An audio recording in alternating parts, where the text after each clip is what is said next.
Welcome to Kenton's videos. Enjoy the video. You're going to add your Chime card to Apple Pay now. First, open Wallet and tap the plus sign to add a card.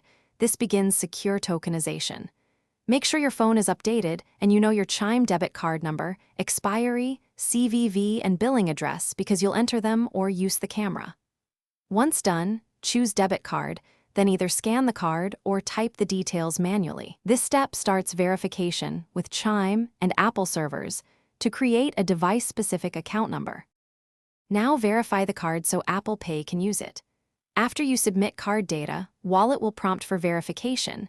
This is why you must allow it to contact Chime. Choose the most convenient delivery method for the one-time code, SMS, email, or approve directly through the Chime mobile app if offered. Enter the code into Wallet or tap Approve in your Chime app. This confirms you control the card.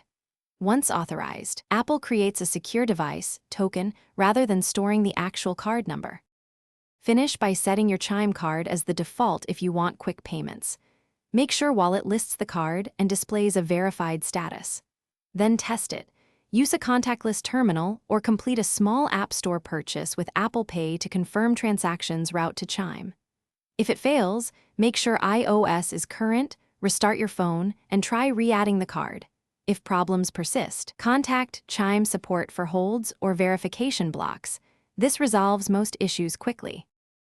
Thanks for watching. Consider subscribing if we helped you.